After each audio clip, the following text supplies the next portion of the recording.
আমি নদিয়ার পলাশী থেকে ওসমান গনি খান বলছি। কিছুদিন আগে Mahishadal universal helping hand welfare সোসাইটির পক্ষ থেকে একটা হুইল চেয়ারের আবদার করা হয়েছিল।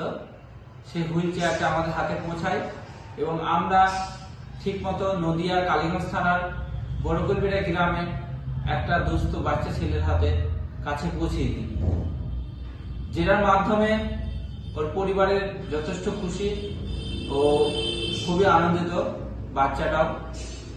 তাই তাদের পরিবারের পক্ষ থেকে, সে বাচ্চার পরিবারের পক্ষ থেকে এবং আমাদের সকলের পরিবারের পক্ষ থেকে Mahishadal universal helping hand welfare society সকলকে জানাই অনেক ভালোবাসা ও ধন্যবাদ। আপনারা এইভাবেই সকলের পাশে থাকুন, আমরাও আছি আপনাদের পাশে, কোনো প্রয়োজনে আসলে জানাবেন। আসসালামু আলাইকুম।